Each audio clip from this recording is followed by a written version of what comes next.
So hi brother and sisters ప్రతి ఒక్కరికి. So నేను ఈరోజు 5 km మీద అంటే బెస్ట్ ఇంప్రూవ్మెంట్ వర్కౌట్స్ అంటే టైంని ఎలా తగ్గించుకోవాలి, ఎలా ఏ వర్కౌట్స్ చేస్తే తగ్గుతుంది. సో చాలామందికి బ్రీతింగ్ కంట్రోల్ అవ్వట్లేదని చెప్తారు. కొంతమంది రన్నింగ్ అనేది నాకు అంత బాగానే ఉందన్న, కానీ రన్నింగ్ టైమింగ్ అనేది 1/2 km బాగానే పడుతుంది, 2.5 మిగతా 2.5 అనేది 13 minutes 14 minutes అయిపోతుంది అని చాలామంది కామెంట్స్ చేస్తారు. సో ఎందుకంటే ఇప్పుడు ఈ వీడియోలో ఏంటంటే ప్రతి ఒక్కరికి అర్థమయ్యే విధంగా మన టైం ఎలా తగ్గించుకోవాలి, 24 minutesలో ఎలా మనం రన్నింగ్ అనేది వెయ్యాలి అని వీడియోలో చెప్తున్నాను. మీకు తెలిసిన పాయింట్ ఏదైనా ఉంటే స్కిప్ చేయండి, కానీ వీడియోని అయితే బ్యాక్కి వెళ్ళొద్దు. ఎందుకంటే మీకు తెలియని పాయింట్ ఒకటి ఉన్నా సరే మీకు చాలా యూజ్ అవుతుంది. సో తెలిసిన పాయింట్ ఒకటి ఉన్నా సరే చాలన్నా, సో మీరు రన్నింగ్ బాగా ఇంప్రూవ్మెంట్ చేసుకోవచ్చు. ఓకేనా? సో ఇంకా వీడియోని స్టార్ట్ చేస్తున్నాను.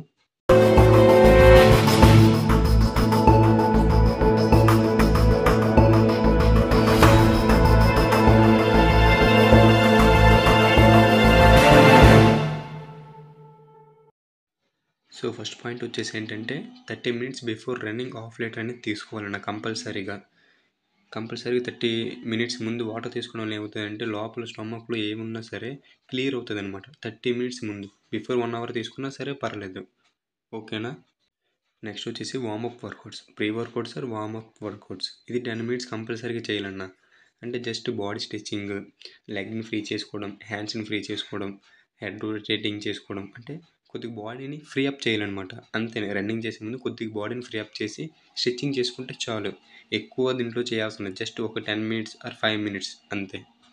నెక్స్ట్ వన్ వచ్చేసి 400 meters 5 minutes duration jogging. Okay, 400 meters అనేది 5 minutesలో మనం జాగింగ్ చేయాలన్నమాట. 5 minutes అనేది చాలా ఎక్కువ. సో ఎక్కువ అనేది చెప్పేసి మీరు తక్కువలో చేయకండి. 5 minutes అనేది ఎందుకంటే బాడీ హీట్ అవ్వడం కోసం. ఆ 5 minutesలో చిన్న చిన్న స్టెప్స్ వేసుకుని 400 metersని అలా ఒక రౌండ్ వేస్తే బాడీ అనేది హీట్ ఎక్కుద్ది. ఆ నెక్స్ట్ మనం రన్నింగ్ చేయడానికి బాడీ అనేది హీట్లో ఉంది కాబట్టి మంచి ఇంప్రూవ్మెంట్ అనేది కనిపిస్తుంది అనమాట. ఓకేనా? చేసి షూలేస్ అనమాట. షూలేస్ అనేవి అందరూ ఒక ముడి లేకపోతే 2 ముడులు వేస్తారు అనమాట. సుమారుగా 3-4 ముడులు వేసేయండి అన్న, మళ్ళీ రాకూడదు. అలా షూ అనేది కొద్దిగా షూలేస్ అని కొద్దిగా టైట్ కట్టుకోండి, మళ్ళీ వీడిపోకుండా. ఓకేనా?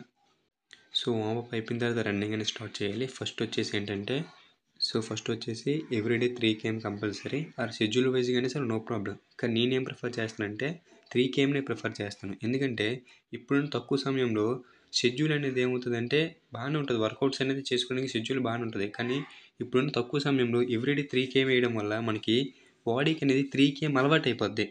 అందువల్ల ఏమవుతుందంటే 3 km అలవాటు అవ్వడం వల్ల మనము అక్కడికి వెళ్ళే రన్నింగ్కి వెళ్ళినప్పుడు 3 km అనేది ఆడుతూ పాడుతూ హాయిగా హ్యాపీగా వేసేస్తాం. ఆల్ ఈజ్ వెల్ అన్నట్టు అన్నీ వేసేస్తాం 3 km వరకు. ఆ 2 km అనేది ఏమవుతుందంటే అక్కడ మనం చేసే వర్కౌట్స్ అనేది ఆ 2 kmలో పెడితే అక్కడ 2 km చాలా ఈజీగా మనం దాటి ఇన్ టైంలో వెళ్ళొచ్చు. ఎందుకంటే 5 km అనేది ఎవ్రీడే వేయడం మంచిది కాదు. సో 3 km అనేది అయితే కంపల్సరీగా వేయాలి. పాయింట్ అర్థమైంది అనుకుంటున్నాను. సో నెక్స్ట్ వచ్చేసి ఏంటంటే స్ప్లింట్స్ 100 meters కానీ, కర్వ్స్ కానీ, 200 meters కానీ, 300 metersని 1 minute వేయడం కానీ, ఇది చేయడం వల్ల ఏమవుతుందంటే మనకి ఎనర్జీ అనేది రీబిల్డ్ అవుతుంది అనమాట. యాక్చువల్గా ఏంటంటే 3 km వేసేసరికి ఏంటంటే ఆల్మోస్ట్ ఎనర్జీ అనేది లాస్ అయిపోతాం. ఆ టైంలో ఈ వర్కౌట్స్, ఈ స్ప్రింట్స్ వేయడం వల్ల, ఈ 200-300 meters వేయడం వల్ల ఏంటంటే ఎనర్జీ అనేది లాస్ అవుతాం కరెక్టే, కానీ మళ్ళీ రీబిల్డ్ అవుతుంది అనమాట. అప్పుడే మనకి ఆకలి గట్ట వేస్తుంటుంది. అలా అవుతుందంటే మనం ఎనర్జీ అనేది బిల్డ్ చేసుకుంటున్నామని. సో అలాంటి టైంలో మాత్రం ఎటువంటి గివ్ అప్ ఇవ్వద్దు. 200 meters 300 meters ఒక 5 sets కానీ అలా చేయండి, నో ప్రాబ్లం. ఓకేనా? సో నెక్స్ట్ షూ తీసి 400 meters వాక్ చేయండి. అలాగే టో మీద వాక్ చేయండి ఎక్కువ. టో మీద వాక్ చేయడం, మళ్ళీ రివర్స్ వాక్ చేయడం, టో మీద రివర్స్ ఎక్కువ వాక్ చేయండి షూ తీసి. ఓకేనా? నెక్స్ట్ వచ్చేసి ఏంటంటే లెగ్ వర్కౌట్స్ చేయాలి. అందరూ ఏంటంటే రన్నింగ్ అయిపోయిన తర్వాత మ్యాక్సిమం ఫ్రీ అప్ చేసుకుని వెళ్ళిపోతారు. అలా కాకుండా లెగ్ వర్కౌట్స్ అనేది మస్ట్ అండ్ షుడ్ అనమాట. స్టెప్స్ కొట్టడం కానీ, స్టెప్స్ ఏంటంటే సుమారుగా 200-300, అవి కూడా తక్కువే, మ్యాక్సిమం ఒక 500 స్టెప్స్ కొట్టడం కానీ. స్క్వాడ్స్ అనేవి ఒక 60-70, మీరు ఇప్పుడే స్క్వాడ్స్ కొడితే మాత్రం ఒక 30 వరకే కొట్టండి. అలా అలా ఇంప్రూవ్ చేసుకుంటూ ఒక 70-80-100 కూడా స్క్వాడ్స్ కొట్టండి, నో ప్రాబ్లం. నెక్స్ట్ వచ్చేసి ఏంటంటే ఇది యాక్చువల్గా మ్యాక్సిమం ఎవరు చేయరు అనుకుంటాను, ఫ్రాగ్ జంప్ అనమాట. ఫ్రాగ్ జంప్ చేయడం వల్ల ఏమవుతుందో చిన్నప్పటి నుంచి అందరికీ తెలుసు, స్కూల్లో చదువుతున్నాం కాబట్టి ఫ్రాగ్ జంప్ చాలాసార్లు వేసి ఉంటాం. దానివల్ల లెగ్ చాలా బిల్డ్ అవుతుంది, ఎండ్యూరెన్స్ కూడా బిల్డ్ అవుతుంది. అంటే స్టమక్ దగ్గర కూడా చాలా బాగా పడుతుంది అనమాట. చాలా మంచిది అదైతే స్టమక్ పడడం వల్ల ఏంటంటే బ్రీతింగ్ కంట్రోల్ అనేది సింపుల్గా ఉంటుంది. ఓకేనా? చాలామంది బ్రీతింగ్ కంట్రోల్ చేసుకోలేరు. అంటే 5 కేఎం వరకు కూడా బ్రీతింగ్ కంట్రోల్ చేసుకోలేక ఆగిపోయినోళ్ళు చాలామంది ఉంటారు. అలాంటి వాళ్ళకి ఏంటంటే ఎండ్యూరెన్స్ పవర్ ఉందనమాట. అంటే స్టమక్‌లో పవర్ లేకపోయినా సరే, కొద్దిగా ఫ్యాట్ ఉన్నా సరే, అంటే దానివల్ల ఫ్యాట్ ఈ స్టమక్‌లో పవర్ లేకపోవడం వల్ల ఏంటంటే ఏమవుతదంటే, మనకి బ్రీతింగ్ కంట్రోల్‌లో లేకపోతే చాలా వరకు అక్కడే మనం ఆగిపోతాం. సో, దానికోసం ఏం చేస్తామంటే స్టమక్ ప్లాంక్ అనేది ఖచ్చితంగా ఎయండి. మీరు సన్నంగున్నా ఎయండి, కొద్దిగా ఫ్యాట్ ఉన్నా, లావున్నా సరే ఇంకా బాగా ఎయండి. అంటే ప్లాంక్ అనేది అంటే ఒకసారి మీరు గూగుల్‌లో చూసినా సరే స్టమక్ ప్లాంక్ అంటే తెలుస్తదనమాట. ప్లాంక్ ఎయడం వల్ల ఏంటంటే ఒక్కసారిగా ఏదో కరెంట్ పాస్ అయినట్టు ఉంటది. చెస్ట్ నుంచి స్టమక్‌కి ఒక వేవ్ అనేది పాస్ అయినట్టు ఉంటదనమాట. అలా అలా ఒక 1 మినిట్ ఉంటే ఎక్కువ. కానీ ఖచ్చితంగా ఒక 2-3 మినిట్స్, 4 మినిట్స్, 5 మినిట్స్ వరకు కూడా అలా ఉండాలి. అలా ఉంటే బ్రీతింగ్ కంట్రోల్ అనేది చాలా బాగా అవుతదనమాట. బ్రీతింగ్ కంట్రోల్ మనం చేసుకోగలం. ఇంకా నెక్స్ట్ వచ్చేసి ఏంటంటే ఎండ్యూరెన్స్ పవర్ అనేది పెరగడం వల్ల ఏంటంటే ఎఫిషియన్సీగా 5 కేఎం కూడా కంప్లీట్ చేయగలం. మనం వర్కౌట్స్ లెగ్‌కి ఎంతైతే చేస్తామో స్టమక్‌కి అంత చేయాలి. సో, ఇది మాత్రం మర్చిపోకూడదనమాట. ఓకేనా?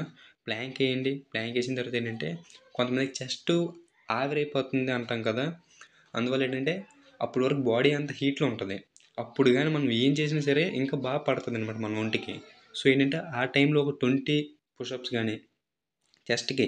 పులప్స్ అనేది మ్యాండేటరీ అనమాట. అంటే మ్యాండేటరీ అంటే సారీ అంటే అంత కంపల్సరీగా కాదు. ఎందుకంటే మనకి పుషప్స్ అనేవి ఉండవు. చెయ్యొద్దని అనట్లేదు. అలవాటు కోసమైతే కొన్ని చేయండి. కానీ ఏంటంటే కంపల్సరీగా ఏంటంటే చెస్ట్ అయితే కొట్టండి. ఒక 20 ఆర్ ఒక 31, 40, 50 ఎన్ని కొట్టినా సరే పర్లేదు. మంచిదే. ఓకేనా? చెస్ట్ కొట్టడం వల్ల ఏమవుతదో మనకు తెలుసు కొద్దిగా ఎంతో కొంత గ్రోత్ ఉంటది. ఎక్కడికి పోదు. ఓకేనా? అర్థమైందనుకుంటాను.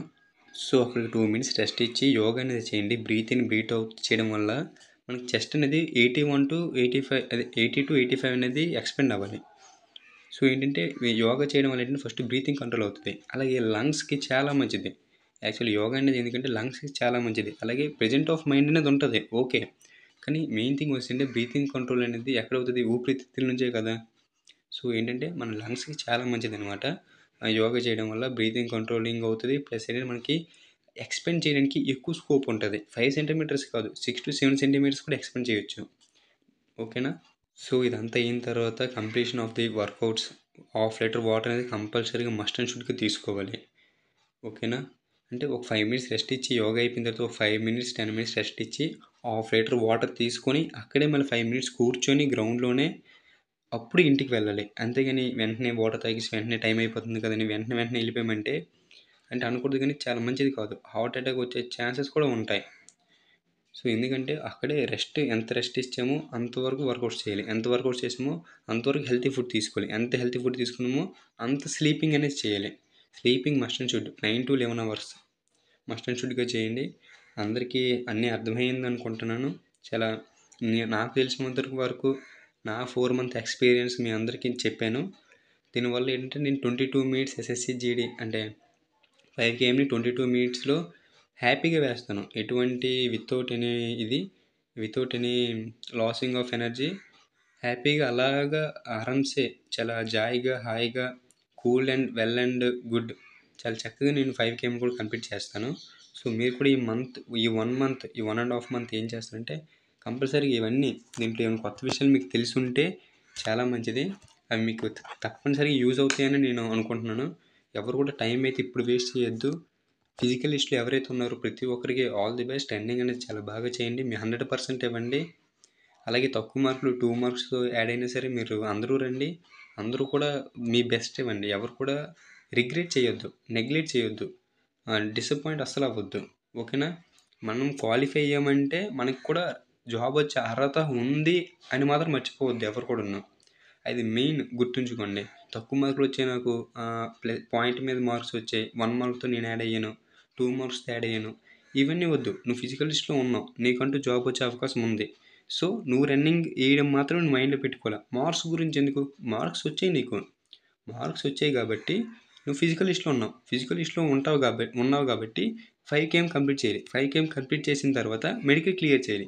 మెడికల్ క్లియర్ చేసిన తర్వాత అప్పుడు నువ్వు ఆలోచించాలి. నాకు ఇన్ని మార్క్స్ వచ్చాయి. నాకు జాబ్ వస్తదా రాదా? నా 100% నేను ఇచ్చాను. రన్నింగ్ చేసినోడిని బట్టి ఉంటది. మనం ఏం చేయలేం. అలా అంత కూల్ ఆఫ్ మైండ్‌తో ఉంటేనే ఇవన్నీ మనం క్లియర్ చేయగలం. అంతేగాని ప్రతిసారి కూడాను నాకు తక్కువ మార్క్స్ వచ్చాయి. నేను వెళ్తానా? వెళ్ళనా? నాకు మెరిట్ లిస్ట్‌లో ఉంటదా? ఉండదా? అంటే అదొక డిసప్పాయింట్ అయిపోతాం. అది మనసులో అస్సలు పెట్టుకోవద్దు ఎవరు కూడాను. ప్రతి ఒక్కరు రన్నింగ్ ఇది నేను చెప్పింది ప్రతి ఒక్కరికి యూజ్ అవుతుంది అనుకుంటున్నాను. మీకు ఒక్క పాయింట్ తెలిసినా సరే కొత్తగా చాలా మంచిది. మీకు మీ టైంని రిడ్యూస్ చేయడానికే పనికొస్తది దీంట్లో ఉన్న ప్రతి ఒక్క పాయింట్ కూడాను. ఇంకేమైనా సరే మర్చిపోయి ఉంటే అంటే వీడియో ఇప్పుడు టైం అయితే మార్నింగ్ 8:30 అవుతుంది. మాకైతే వర్షం పడుతుంది. నేనైతే ఈరోజు మార్నింగ్ రన్నింగ్కి అయితే వెళ్ళలేదు. సో మీకు ఉన్న ఎప్పుడైతే ఖాళీగా ఉంటుందో అప్పుడు మీరు రన్నింగ్ చేయండి. ఈవినింగ్ 4 నుంచైనా 3 నుంచైనా సరే రన్నింగ్ చేయండి, తప్పులేదు. ఎందుకంటే ఇది వర్షాకాలం కదా, ఏపీలో అయితే వర్షాలు అయితే బీభత్సంగా పడుతున్నాయి. సో ఏంటంటే ఎప్పుడైతే మీకు వీలు కుదురుతుందో అప్పుడైతే రన్నింగ్ చేయండి. ఓకేనా బ్రదర్? All the best. అందరికీ అర్థమైంది అనుకుంటున్నాను. ఓకేనా? Bye to all the best once again. జై హింద్.